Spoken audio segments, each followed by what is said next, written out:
자, 129페이지 가시면 그 시장의 이제 기능이라고 돼 있어요.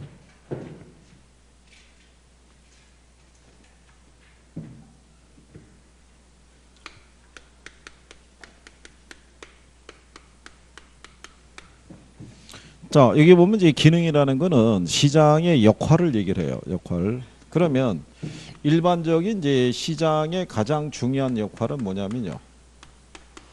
이걸 성립시켜 주는 거예요. 교환이라는 거를. 교환 또는 거래가 성사시켜 주는 역할을 하는 게 그게 시장이라고 생각하시면 되겠고. 그러면 시장에서는 이런 교환이 성립되려고 그러면요. 뭔가 매개 변수적인 역할을 하는 게 있어야 돼요. 그죠?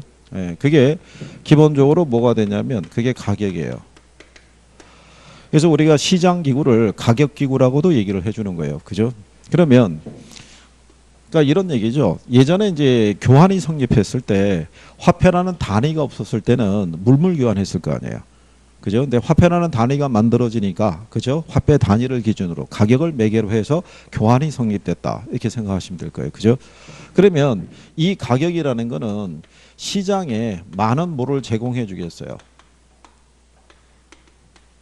정보를 제공해 주겠죠. 그죠? 뭐를 어느 만큼 생산하고 또 어느 만큼 소비해야 되는지에 대한 정보를 알려주는 게 바로 뭐다. 그게 가격이라는 거죠. 그죠? 그럼 우리는 그 가격에 따라 생산 또는 소비하는 양을 결정할 것이다. 이런 얘기죠. 만약에 시장에서 단독주택보다는 사람들이 공동주택인 아파트의 선호도가 더 높아져요. 그러면 단독보다는 이 공동주택 아파트에 대한 분양가가 좀 더 높게 책정할 수 있거든요. 그러면 공급자들은 뭐를 더 많이 시장에 공급하겠어요? 아파트를 더 많이 공급하겠죠. 그러니까 시장에다 뭐를 주는 거예요? 시그널을 주는 거죠. 그래서 이런 역할들을 하는 게 시장의 기능이다라고 생각하시면 되죠. 그러면 거기 나온 대로요. 자원 및 공간 배분 기능이라는 것도 있고요. 자원 배분이라는 게 다른 게 아니고요. 시장에서 필요한 양만큼 추가로 생산해서 공급하는 거를 자원 배분이라고 생각하시면 돼요.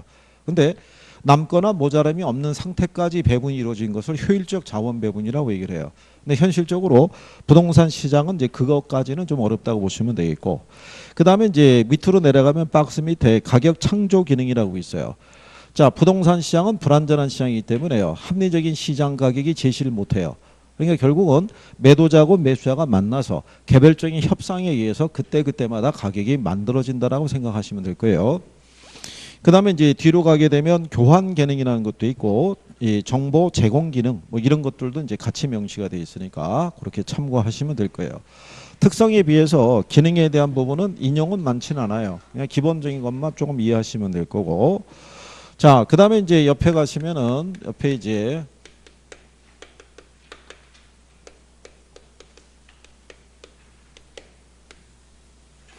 효율적 시장 이론이라고 되어 있어요. 그럼 우리가 효율적 시장 이론을 배우게 되는 이유가 뭐냐면요. 그 주식시장에 주가가 있고요. 부동산 시장에 부동산 가격이 있어요. 그럼 얘네는 기본적으로 이 수요와 공급의 상호작용에 의해서 얘들이 결정이 돼요. 그런데 어느 날 보게 되면 이 수요와 공급은 아무런 변화가 없는데 얘들이 이렇게 등락을 거듭을 해요. 그죠? 수용 변화가 없는데. 그러면 어느 경우에 그게 발생하냐면 확인되지 않는 소문이나 또는 루머에 의해서도 얘들은 요동을 치는 거예요. 증권가에 가면은 찌라시라고 돌죠. 확인되지 않는 사실인데 그 내용에 의해서도 주가는 움직임을 받아요. 그죠? 그럼 이유가 왜 그러냐면 주식시장의 주가나 부동산 시장의 부동산 가격이나 현재 정보까지만 반영이 돼 있어서 그래요. 그러니까 미래 정보는 반영이 돼 있다 안 돼 있다? 안 돼 있는 거예요. 그래서 주식시장이나 부동산 시장에서는 미래 우수한 정보를 입수할 수 있으면 막대한 이윤을 얻을 수 있는 거예요. 그래서 주식시장에서도 내부자 정보 제공에 대해서는 엄격하게 단속하죠. 약간의 신호만 줘도 안 된다는 얘기죠. 바로 알아듣고. 우리 회사가 다음 달이면 좀 괜찮아질 수도 있어. 이 말 한마디면 그 기업의 주식 사란 얘기밖에 안 되잖아요. 그러니까 그런 것들에 대한 부분이죠. 그러면 효율적 시장이라는 것은요.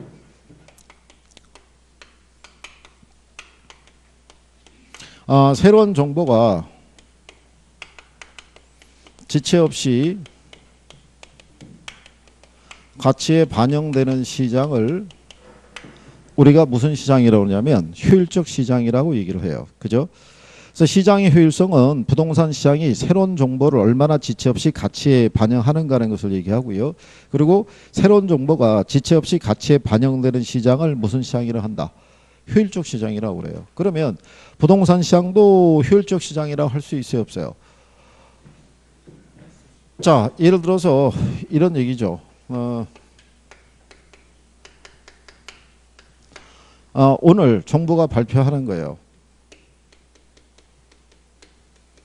충남 연기군하고 조치원 일대를 얘를 갖다가 뭐로 만드냐면 이걸로 만들겠다는 거예요. 세종시로. 이미 만들어졌는데 만약에 이렇게 발표했다 이거죠. 근데 발표를 했다고 그래가지고 얘가 바로 도시로 바뀌는 건 아니죠. 한 7, 8년 이상 걸릴 거란 얘기예요. 그죠?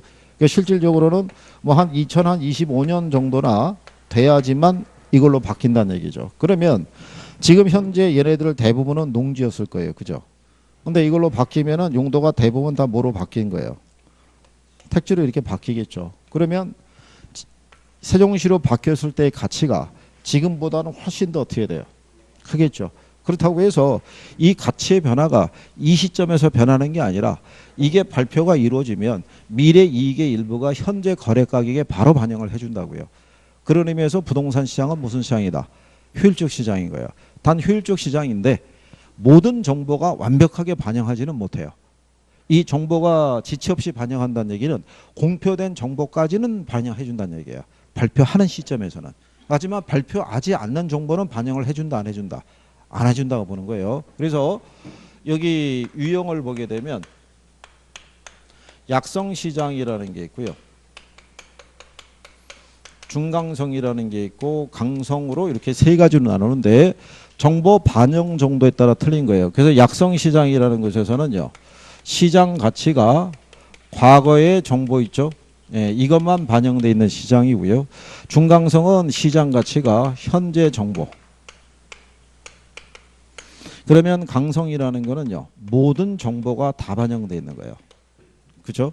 그러면 여러분들이 보시면은 부동산 시장은 약성, 중강성, 강성 중에 어디 해당이 되겠어요?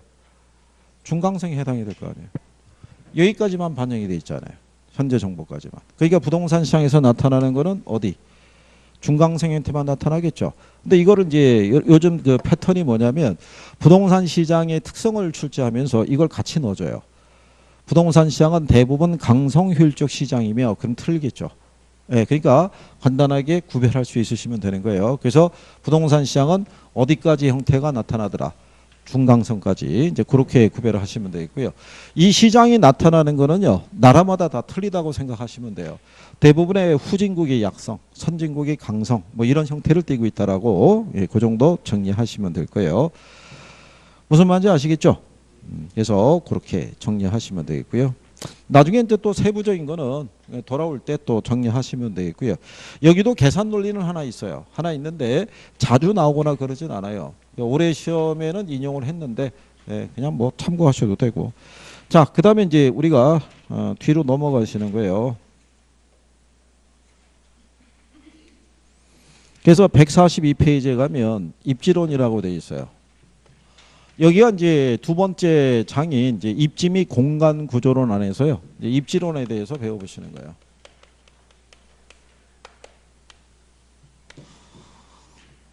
자, 그래서 제일 먼저 보면은 입지 선정이라고 나와 있는데요. 이렇게 보시면 되겠죠. 여기서 얘기하는 입지라는 것은요. 경제 주체들이 점하고 있는 장소를 우리가 입지라고 그래요. 입지. 즉 예를 들어서 이 경제 주체라는 것은요.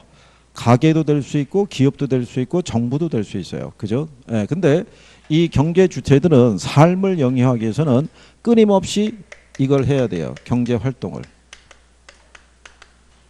그러면 경제 활동은 대표적인 게 크게 나누면 생산과 소비 활동 등을 얘기를 해요.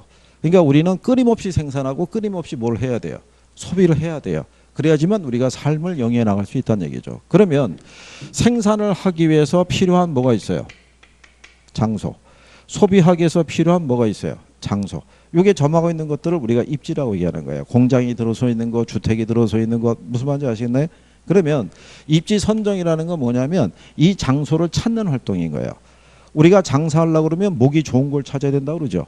예, 그걸 입지 선정이라고 생각하시면 되는 거예요.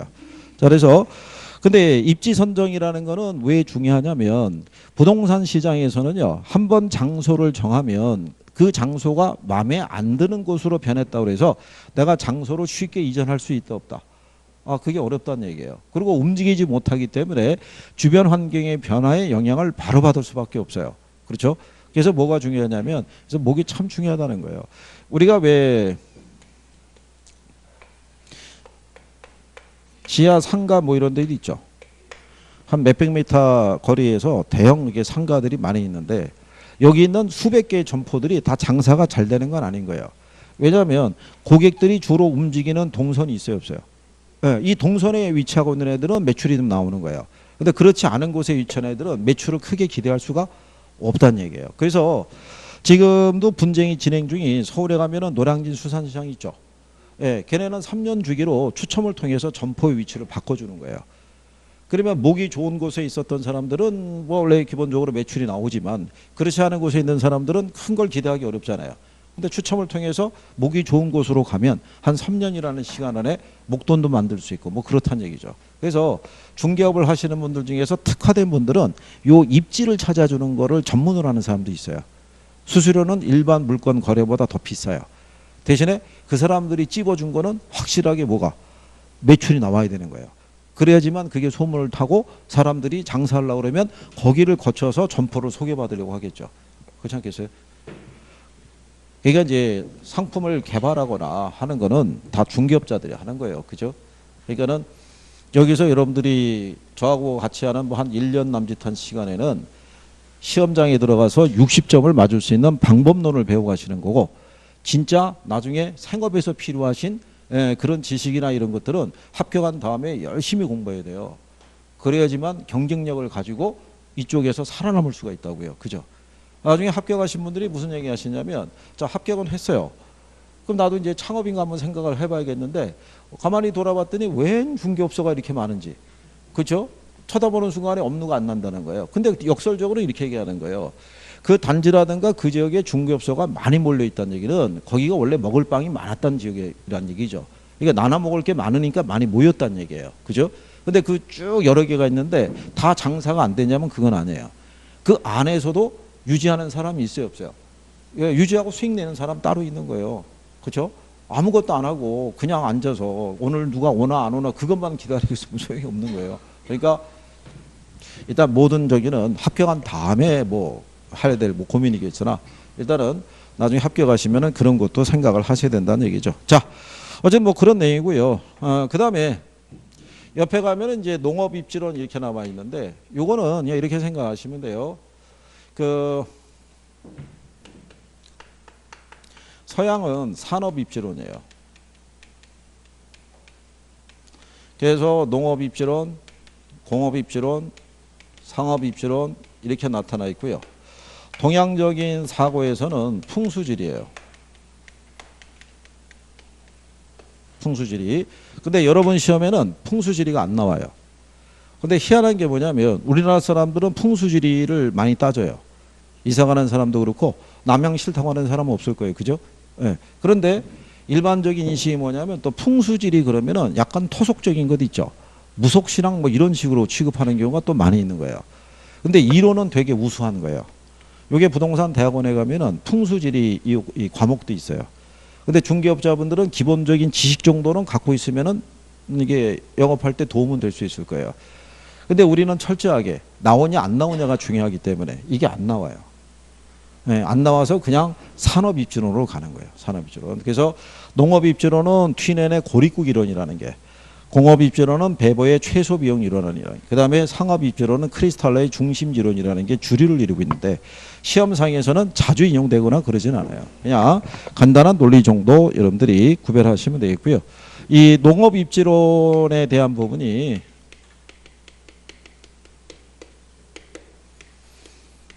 이게 대표적인 게 튀넨의 고립국 이론이라고 얘기를 해요. 근데 요 고립국 이론에 기초해서 이게 이 지대 개념이 만들어지는 거예요. 뒤에서 배우세요. 위치지대라고. 나중에 다 제목이 설명하는 거예요. 제목이. 그래서 위치지대 또는 이걸 가지고 단순지대 또는 입지교차지대 뭐 이런 것들이 만들어진다고 생각하시면 돼요. 다 똑같은 개념인데, 그러면 여기서 얘기하는 이 고립국이라고 붙어 있는데요. 평야에 가상국인 고립국이 하나 존재해요. 그러니까 왜 고립국이냐면 자체 생산해서 자체 소비하는 거예요. 그러니까 외부하고의 교육은 없어요. 그래서 고립국이라고 얘기하는 거예요. 그러면 이 고립국 중앙에는요, 단 하나의 소비 도시가 존재해요. 자, 지금 같으면 이제 시장 개념이겠죠. 그렇죠? 그래서 이 도시에서, 이 고립국에서 생산되는 모든 생산물은 다 여기에서만 소비가 이루어지는 거예요. 여기서. 그런데 이제 여기서 이제 이 고립국 이론의 기초에서 나타나는 이 지대 개념은 뭐냐면, 이 지대라는 게 이제 일정 기간 동안 토지 사용에 대한 대가를 지칭해요. 지난번에 지대가 발생하는 원리에 대해서는 부증성할 때 간단하게 설명했었어요. 기억하시나요? 그래, 뭐 기억할 날이 있겠죠. 그죠? 아니, 초반은 선생도 크게 기대 안 하죠. 물어보고 바로 돌아서죠. 근데 조금 지나면 선생님 표정이 달라지죠. 시간이 이제 임박하면 임박할수록 문장이 잔소리 하겠죠. 합격을 시켜야 되니까. 이러고 공부하다가 누군 되고 누군 떨어져 보세요. 그 정신적인 충격이 문장이 큰 거예요. 그렇죠? 나중에 이거 저기 뭐예요? 길 가다가 나는 떨어졌는데 저쪽 앞쪽에서 합격자 걸어오면은 누가 자리를 피하겠어요? 불합격자가 자리를 피하는 거예요. 민망하니까. 그러면 합격자는 또 죽어라고 쫓아와요. 그죠? 그래서 꼭 붙잡고 확인 사살을 한번 해요. 어떻게 됐어? 떨어진 거 알고 있으면서. 그게 얼마나 민망하겠어요. 그죠? 그게 원래 합격한 사람의 그 여유라고 생각하시면 돼요. 그러니까 합격을 해야죠. 합격을. 자, 여기 튀넨의 논리는 뭐냐면요. 모든 토지의 비옥도가 똑같은 거예요. 생산성이. 그러니까 모든 토지의 생산성이 같기 때문에 생산물 가격과 생산비는 일정하다고 봐요. 그러면 자, 토지 사용에 대한 대가로 지불하는 지대는 어디에서 결정이 된다는 얘기냐면 수송비에서 결정이 되는 거예요. 근데 여러분들이 가만히 생각해 보시면 시장으로부터 거리가 멀어지죠. 그러면은 뭐가 많이 들어가겠어요? 수송비가. 그러면은 지대로 지불할 수 있는 부분이 적어지지만 이게 시장 안쪽으로 들어가게 되면은 그만큼 수송비가 절약이 되죠. 그러면 그만큼이 뭐가 되는 거예요? 지대가 되는 거예요. 그럼 시장 가깝게 위치하게 되면 지대가 싸겠어요? 비싸겠어요? 비쌀 거 아니에요. 여기 넣으면. 그러면 튀넨의 논리는 뭐냐면 비싼 땅에서는 비싼 작물을 심어야 된다는 거예요. 그죠? 이 사람의 논리의 가장 큰 특징 중에 하나가 뭐냐면 그 위치에 따라 어떤 작물을 심어야 되느냐, 어떤 토지 이용을 해야 되는지를 설명해 주는 원리예요. 그래서 이 사람이 제약을 한 대표적인 게 뭐냐면 원예 농업이에요. 꽃 아시죠? 예. 그러니까 서양 사람들은 꽃에 대한 활용성이 상당히 큰 사람들이에요. 식탁에도 꽂고 뭐 창틀에도 꽂고 뭐 이렇기 때문에 이 선호도가 우리나라 어떤 필수품과 똑같다고요. 근데 같은 면적에다가 쌀을 재배하는 것보다는 뭐를? 꽃을 재배하는 게 훨씬 더 부가가치가 높은 거예요. 그죠?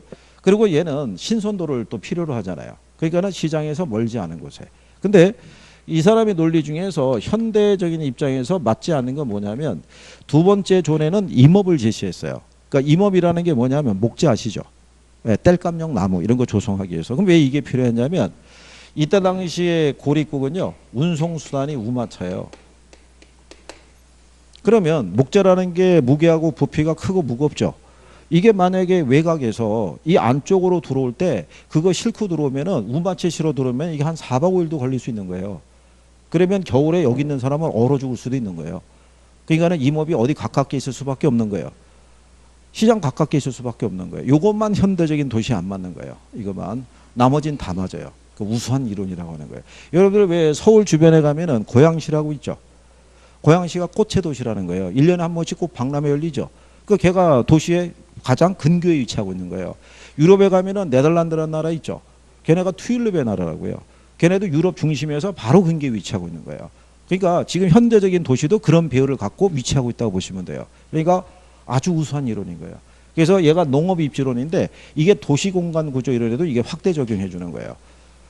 그럼 이런 식으로 가다가 마지막에 뭐를 제시했냐면 이걸 제시한 거예요. 목축업. 그러면 여러분들 아시는 양이나 소 있죠. 얘들은 자체가 운송수단이잖아요. 그러니까 수송비의 부담은 안 느끼겠죠. 근데 무슨 부담은 갖고 있겠어요? 얘들을 사육하려고 그러면 넓은 면적이 필요한 거예요. 그런데 여기서는 재배할 수가 없죠. 우리나라도 서울에 도심에 목장 만들 수 있다 없다?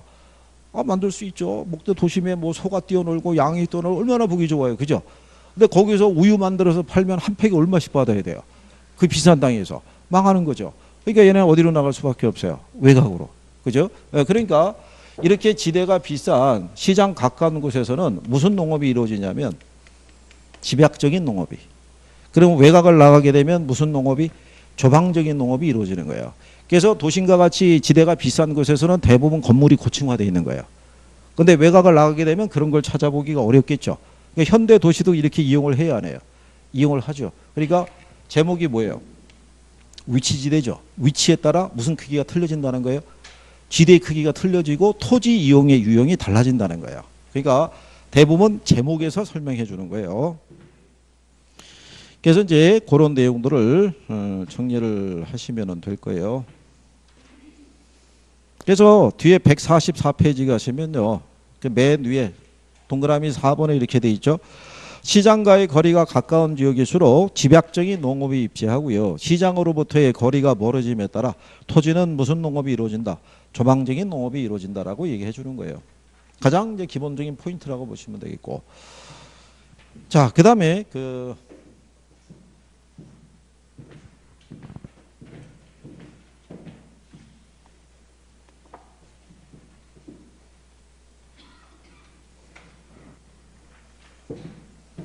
입지론에서 이제 두 번째 나오는 게 공업 입지론이에요.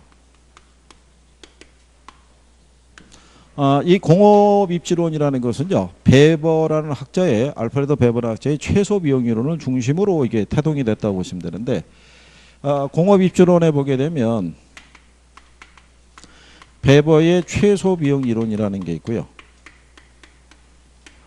그 다음에 이제 래쉬의 최대 수요 이론이라고 있어요.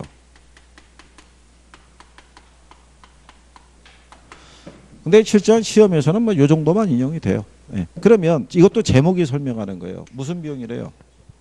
그러면 기업에서 이윤을 얻기 위해서는요, 총 수입에서 뭐 빼야 돼요? 총 비용 빼야 되죠. 근데 만약에 기업의 입장에서 총 수입이 일정해요.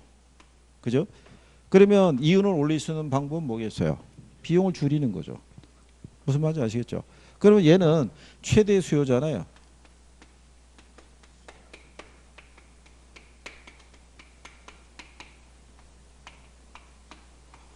얘는 반대로 이게 고정이 일정하다는 얘기예요.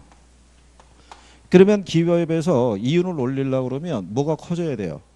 수입이 커져야겠죠. 그러니까 수입이 커지려고 그러면 상품의 판매 수량이 있죠. 그죠? 예, 이게 제일 많은 곳에서 공장이 입지된다는 얘기예요. 상품이 많이 팔릴수록 뭐가 커지겠어요? 수입이 커지겠죠. 이게 일정하니까. 그러면 뭐가 커진다는 얘기예요. 이윤이 커진다 이런 논리인 거예요. 그러니까 제목이 뭐예요? 최대 수요. 그러니까 수요가 많은 곳에 공장이 입지된다 이런 거예요. 얘는 최소 비용이죠. 뭐를 최소로 할 수 있는 거?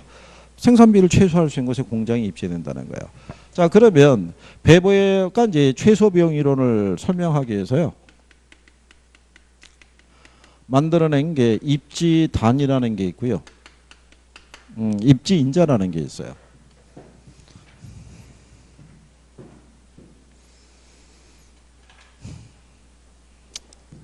자, 그러면 입지단이라는 건 뭐냐면요,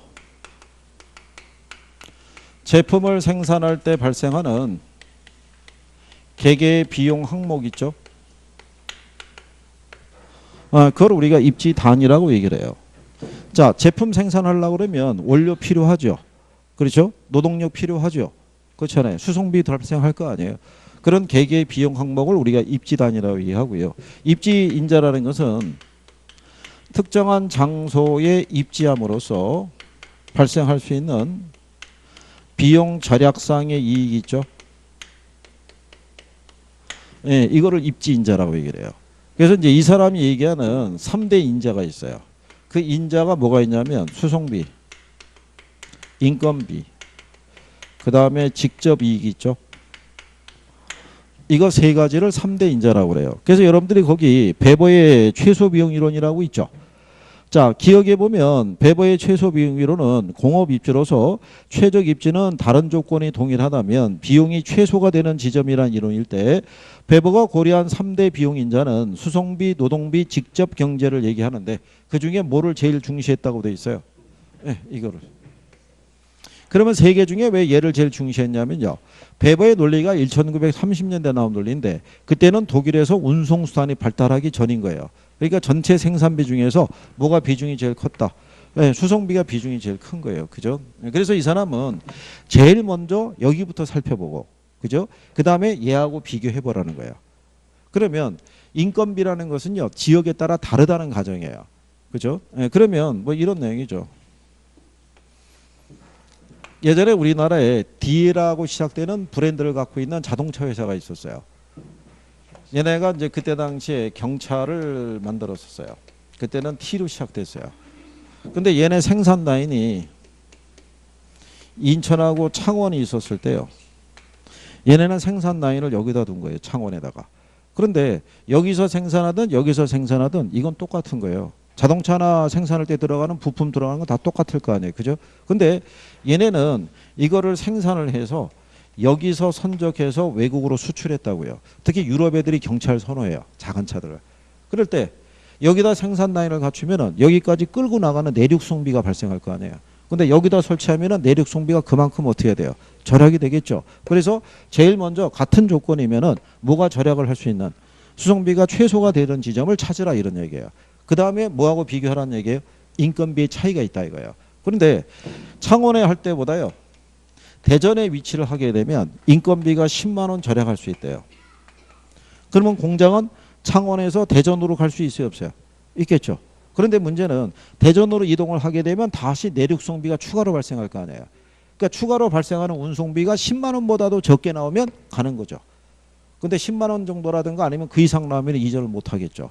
그래서 두 번째로는 뭐하고 비교하라는 거예요? 네, 최소 노동비 지점하고 비교하라는 얘기예요. 그중에서 가장 수송비를 절약할 수 있는 곳에 공장이 입지해야 된다 이런 거예요.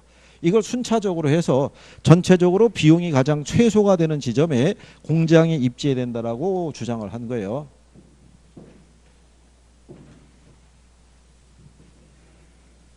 그리고 한 가지 알아두실 거는 얘네가 전부가 최소가 되는 지점에 입지하는 게 아닌 거예요. 무슨 말인지 아시겠나요?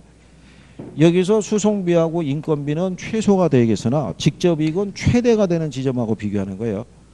무슨 말인지 아시겠죠? 네, 그래서 시험에서 한번 유도한 적이 있어요.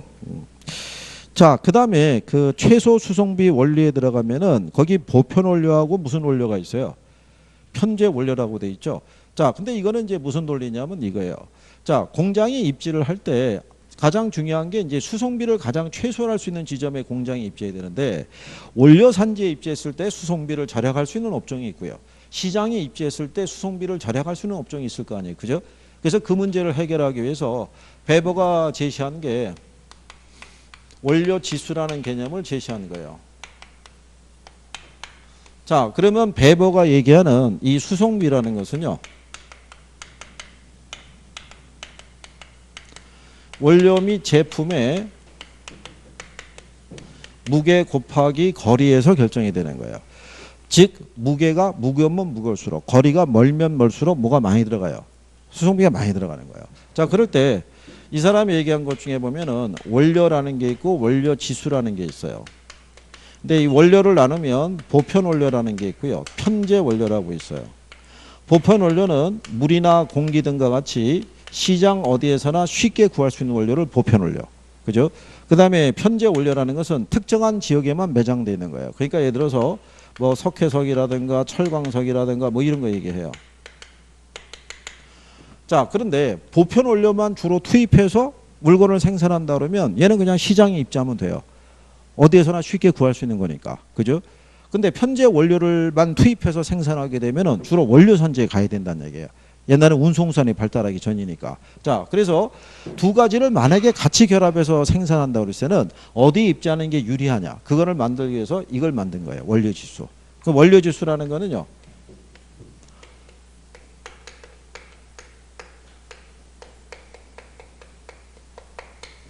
요 제품이 있죠. 이 제품 1톤을 만들기 위해서 투입되는 현재 원료의 중량의 크기를 갖고 측정한 거예요. 그죠? 이거를 측정해서 1일 수도 있고 1보다 클 수도 있고 1보다 작을 수도 있다. 뭐 이런 얘기가 되는 거예요. 그러면 얘가 1이란 얘기는 제품과 원료의 중량이 같아진다는 얘기죠. 그러니까 이거는 중량이 불변이라고요. 중량이 불변이면 자유입지라는 거예요.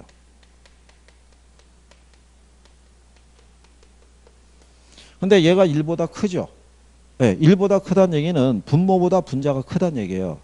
그죠? 그리고 원료의 중량이 제품의 중량보다 크다는 얘기죠.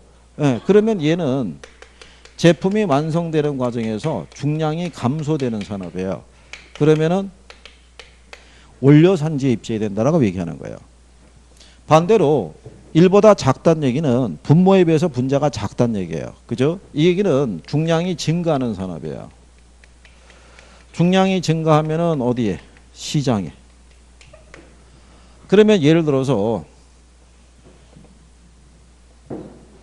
위에 거를 이렇게 보시면 우리가 만약에 시멘트를 생산을 해야 돼요. 그죠? 자, 근데 시멘트를 만약에 100kg를 생산할 때 주 원료가 석회석이에요. 그러면 석회석 100kg 투입하면 시멘트 100kg 생산할 수 있어요, 없어요? 안 될 거 아니에요. 우리가 다이아몬드 원석을 캤다고 그래갖고 걔가 다 다이아몬드가 되는 건 아니에요. 그죠? 뭐를 해야 돼요? 가공해야 돼요. 그러면은 불순물이나 이런 게 사라질 거 아니에요. 그죠? 그러면은 100kg를 만들려고 그러면 원료는 100kg 이상을 투입해야겠죠. 그러면은 최소한 120kg 넣는다고 생각해 보세요. 그럼 100분의 120이니까 1.2죠. 1보다 크잖아요. 그러면 이 원료가 완제품이 될 때 중량이 어떻게 돼요? 줄어들잖아요. 그러면 원료 산지가 있어요. 여기 시장이 있어요. 그럼 원료가 120kg짜리예요. 120kg짜리를 시장으로 보내서 여기서 무게를 줄여서 제품을 판매할 때 수송비와 120kg짜리를 얼마로 줄여서 100kg로 줄여서 시장으로 보낼 때 수송비를 비교하게 되면 어느 게 더 수송비가 적게 들겠어요? 줄여서 보낼 때. 그러면은 어디 입주하는 게 낫다는 거예요. 원료산재. 여기서 줄여서 보낼 때가 수송비를 절약할 수 있다는 얘기죠. 그러니까 중량이 감소하면은 어디에?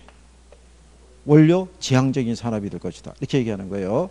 근데 반대로 중량이 증가하는 산업이 있죠. 그럼 중량이 증가하는 산업은 예를 들어서 콜라가 있어요. 콜라 100리터를 생산할 때 원액을 넣어야겠죠. 원액 100리터를 넣고 만들 수는 없어요. 못 마시니까. 그러면 원액은 한 5리터 만들 거라고요. 그러면 100분의 5니까 0.05죠. 1보다 작죠. 그럼 얘는 완성되는 과정에서 무게가 어떻게 돼요? 부피가 늘어나잖아요. 그러면 어디로 가는 게 낫다는 거예요? 시장으로. 5리터 원액을 일로 끌고 와서 여기서 95리터의 물을 채워 넣어서 여기서 100리터 파는 게 훨씬 수송비를 절약할 수 있다는 얘기죠. 여기서 물 95리터를 넣어서 100리터 만들어서 시장으로 보내면 운송비 부담이 더 커질 거 아니에요. 그러니까 중량이 증가한 애들은 어디에? 시장에 입주하는 시장. 그런 내용이에요. 자, 그래서 이제 거기 145페이지 가면요. 상단에 원료 지수 및 입지 중량과 공업 입지 이렇게 나와 있죠. 그 밑에 가면 동그라미 A에 제조 과정에서 원료의 무게가 감소, 중량 감소 산업이 돼 있죠. 어디 입지하는 게 낫다는 거예요. 원료 산지. 그죠? 그리고 제조 과정에서 무게가 늘어날 때 있죠. 중량 증가 산업일 때는 어디에? 시장 지향적인. 이게 딱 한 번 나온 거예요. 여러분 시험에. 오래전에. 그러니까 이제 그 정도만 기본적으로 알아두시면 되겠고요. 그 다음에 한 페이지 넘겨서 뒤로 가시면은 147페이지에 크리스탈의 이제 상업 입지론을 이제 해보시는 거예요.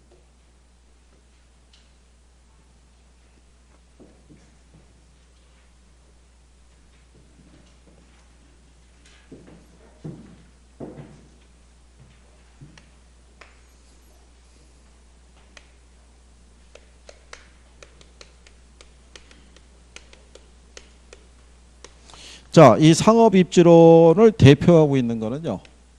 요거는 발터 크리스탈러의 중심지 이론이에요.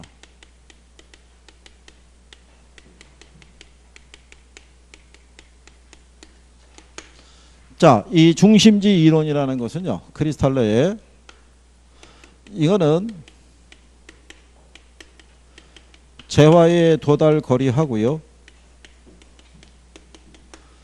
최소 요구치의 관계를 토대로 공간상에 분포하고 있는 도시의 규모, 분포 또는 기능 등을 설명하고 있는 게 그게 크리스탈러의 중심지 이론이라고 보시면 돼요. 이게 자 그러면 여기 보면은 중심지라고 돼 있죠.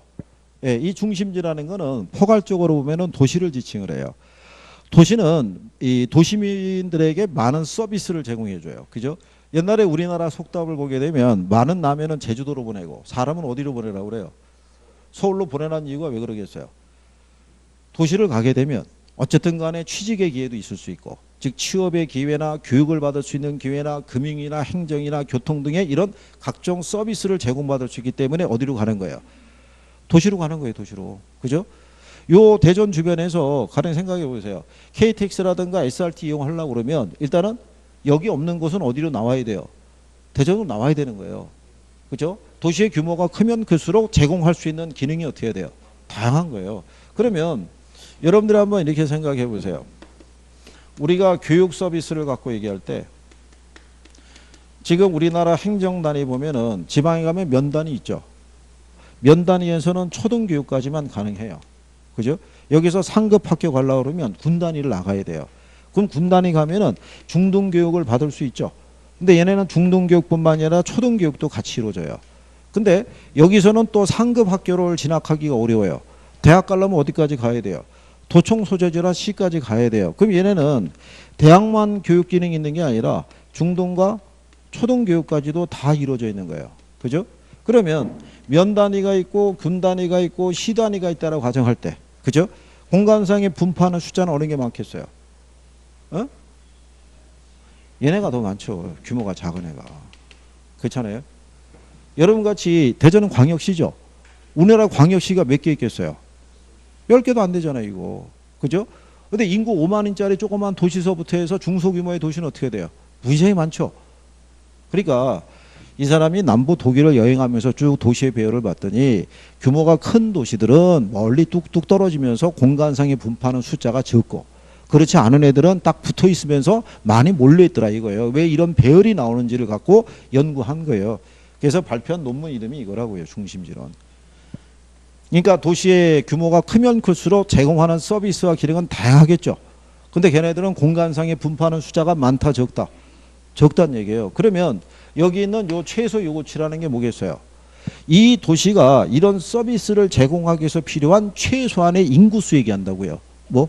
인구수. 인구가 뒷받침이 안 되면 서비스가 제공이 안 되는 거예요. 지방에 가게 되면 일부 대학들 저기 폐교한 데도 있어요, 없어요? 폐교이죠. 왜 폐교가 되냐면 신입생을 못 모으잖아요. 그렇죠? 시골에 가면 왜 초등학교 이런 애들 폐교된 애들이 있어요, 없어요? 왜 신입생이 뭐 안 나오면 폐교할 수밖에 없는 거 아니에요. 그죠? 무슨 말인지 아시겠나요? 그래서 점포의 입장에서는 최소한의 고객, 최소한의 이제 도시로 보면 인구수 얘기하는. 그럼 재화의 도달거리는 뭐겠어요? 이 도시에서 제공되는 서비스가 도달할 수 있는 최대한의 공간 범위 있죠. 네, 그걸 뭐라 한다? 재화의 도달거리라고 그래요. 그러면 예를 들어서 이렇게 해보세요. 우리 학원도 이 서비스 제공하죠. 교육 서비스. 그럼 우리 학원으로 교통비용을 지불하고서까지 강의를 들으러 올 수 있는 사람들이 존재할 수 있는 공간이 있죠. 거기까지가 재화의 도달거리예요. 그러니까 중국집 같으면은 배달거리 생각하시면 돼요. 짜장면 배달할 수 있는 거리 있죠. 우리가 왜 CF 보면은 짜장면 어디든 배달할 것 같잖아요. 어디든 배달할 수 있어요, 없어요? 안 되죠. 짜장면이 상품으로서의 가치를 유지할 수 있을 때까지, 불어 터지지 않을 때까지만 배달해 주는 거예요. 근데 중국집에서는 그렇다고 해서 그 범주 안에서는 다 배달해 주냐면 그렇진 않아요. 생각해 보세요. 대전 둔산동에서 대전 경계 끝까지 만약에 배달이 된다고 생각해 보세요. 그러면 걔가 배달 사원이 왕복 갔다 오면 1시간 반 걸린다 이거예요. 그러면 1시간 반 동안에 배달 주문 들어온 거는 못 보낼 거 아니에요. 그러면 배달 거리를 늘려주면 그만큼 직원이 더 필요한 거예요. 인건비 더 들어갈 거고. 그러니까 그거 다 감안해서 정한다라고 보시면 되죠. 어쨌든 재화의 도달거리하고 뭐하고 최소 요구치고 용어 알아시면 돼요. 그래서 147페이지에 거기 보면 이제 중하단에 중심지론의 전개 보면은 중심지 나와 있죠. 그 최소 요구치 있죠. 그 다음에 재화의 도달범위라고 돼 있죠. 예, 기본 용어 정도 그렇게 알아두시면 돼요. 자주 인용하거나 그러진 않고요. 가끔 이제 이론을 소개할 때 한 번씩 등장할 수 있어요. 예, 대표적인 이론이기 때문에 여러 개 이론을 설명할 때는 요게. 그래서 이제 뒤로 넘어가시면 중심지 이론의 내용을 보게 되면 그 기억에 이런 것 있죠. 고차원 중심지수로 거리가 더 멀고 저차원 중심지수로 가깝다고 해놨죠. 그러니까 여러분들이 간단하게 백화점과 백화점 간의 간격하고 편의점과 편의점 간의 간격을 생각하면 될 거예요. 그죠? 예, 그러니까 기능이 크고 다양할수록 공간적인 부분에서 분포하는 숫자는 작고 거리는 더 멀게 유지하고 있더라. 이렇게 생각하시면 돼요. 무슨 말인지 아시겠나요? 네, 그렇게 정리하시면 되고. 그 다음에 그 옆에 가면은 149쪽에 자 상단에 가면 레일리의 소매 인력 법칙이라고 있죠. 네, 일단 별표는 하나 해두시고 뒤로 넘어가면은 150페이지에 하단에 가면은 양가로 4번에 허프의 소매상권 이론이라고 나와 있죠. 예, 거기도 별표는 하나 해두시면 돼요. 근데 얘네가 계산 논리로 꾸준히 등장을 했다가 올해 안 나왔어요. 근데 올해 안 나온 이유가 왜 그러냐면 계속 얘들만 갖고 냈던 거예요.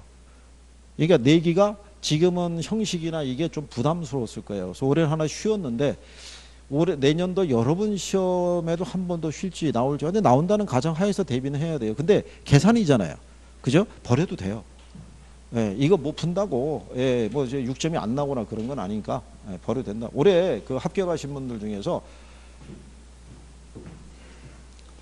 한 분은 A라는 분은 공부 잘했던 분이에요.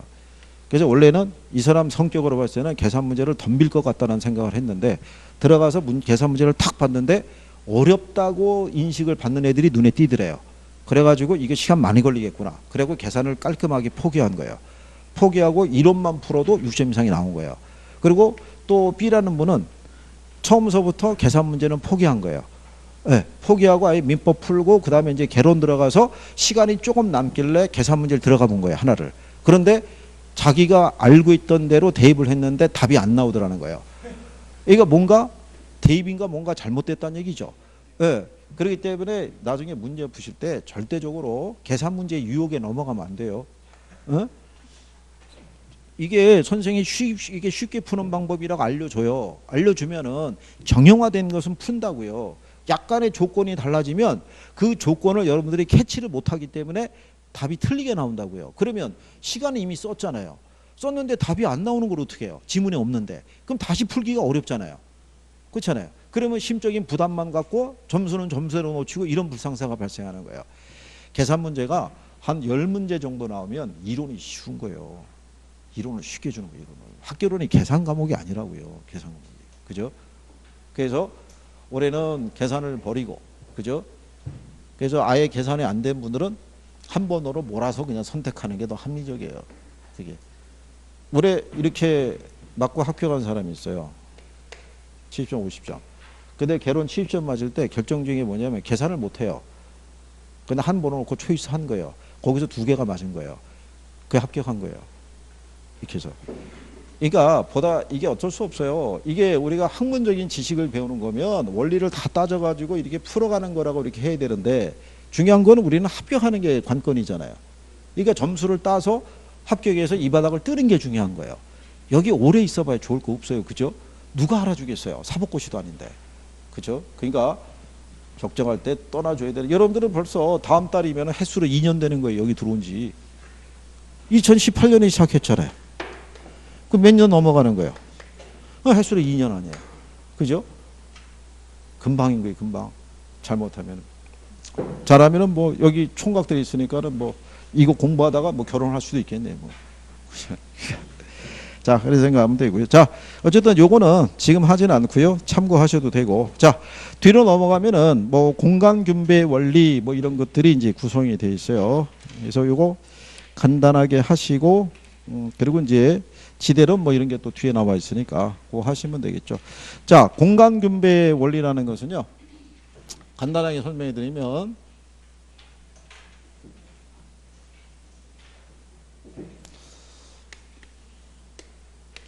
여기가 중심지고요. 여기가 상권이라고 얘기를 해요. 이 상권이라는 건요, 고객이 존재하는 공간을 뭐라 그런다? 그걸 상권이라고 얘기를 해요. 그걸 뭐라 그런다? 상권. 근데 이 중심지를 기준으로 했을 때 이 도시 안에서 점포가 어디에 입지하는 것이 유리하냐 이런 얘기예요. 그는 점포의 성격에 따라 틀린 거예요. 도시의 중심에 입지해야지 유리한 유형의 점포가 있고요. 모여서 입지해야지 유리한 유형의 점포가 있고요. 아니면 떨어져서 입지해야지 유리한 유형의 점포들이 있을 수 있다는 거예요. 무슨 말인지 아시겠나요? 거기에 따라서 점포의 유형이 집심성, 집재성, 산재성 또는 국부적, 집중성 점포 있죠. 이렇게 나눌 수 있는데 위에 거 집심성만 빼고요. 나머지 애들은 다 동종업종이라는 거예요. 그러니까 동종업종이라는 의미 아시죠? 동일한 업종의 점포 간에는 얘네는 뭐 어떻게 입지하라는 거예요? 모여서. 얘는 떨어져서. 얘는 특정한 지역에만. 근데 여기 있는 집심성이라는 건요, 어디에 입지하라는 얘기냐면 도시의 중심지 있죠. 여기에 입지하라는 얘기인데 여기 들어가는 대표적인 애가 백화점이에요. 백화점.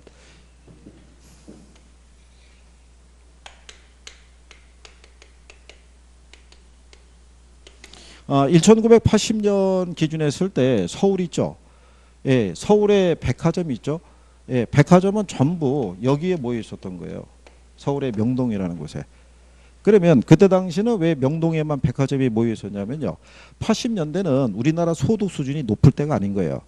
1인당 국민소득이 1000불 조금 상회한 수준이라고요. 그러니까 자기가 거주하는 동네에서 교통비용을 지불하고 백화점까지 가서 그 물건을 구매하기가 쉽지 않았다는 얘기예요. 그런데 백화점 입장에서는 이 서울의 곳곳에 지점을 내기도 어려웠다는 얘기예요. 백화점 정도까지 가서 그 가격을 지불하고 물건을 구매할 수 있는 고객들이 수요층이 많지 않은 거예요. 서울 전역을 놓고 보면. 그러니까 조금씩 소수가 있다고 봐야겠죠. 그럼 결국은 매출 올리려면 어떻게 해야 돼요? 모아야죠. 그러니까는 그 당시 서울의 모든 교통에 대한 중심이 될 수 있는 어디로? 명동으로 백화점이 모여 있었던 거예요. 그래서 고객을 흡인해서 여기서 매출을 발생을 시키는 거예요. 백화점 근래는 예전하고 틀리게 그래도 그게 한 7, 8년 전이니까 백화점 하루 매출이 한 6, 7억은 나와야 돼요. 유지하려고 그러면. 그걸 하루에 6, 7억 내려고 그러면요. 주변에 고객 인구가 몇만은 돼야 되냐면 최소한 30만 이상은 돼야 돼요. 그런데 현실적으로는 한 50만 이상이 조성이 돼야 백화점이 하나 들어서요. 여러분들이 여기 대전 주변을 보시게 되면 천안은 백화점이 있죠. 신세계 있잖아요. 50만 넘으니까. 근데 여러분들이 아시는 저쪽에 당진 서산은 백화점 없어요. 세종시도 백화점 없어요. 거기 인구가 25만인데 백화점 부지만 마련돼 있어요. 그러니까 고객 인구가 확보가 되지 않으면 안 들어간다고요. 그러니까는 그게 충분하지 않을 때는 이렇게 도시의 중심에서 고객을 흡인할 수밖에 없는 거예요. 그죠? 그래서 이런 백화점 같은 게 이제 집심성 점포고, 그 다음에 집재성 점포라고 돼 있죠. 거기 보면 그 B번에 이렇게 돼 있죠. 금융기관, 상사의 사무실, 관공서 이렇게 돼 있죠. 그 세 가지가 묶어서 생산자 서비스를 제공한다고 그래요.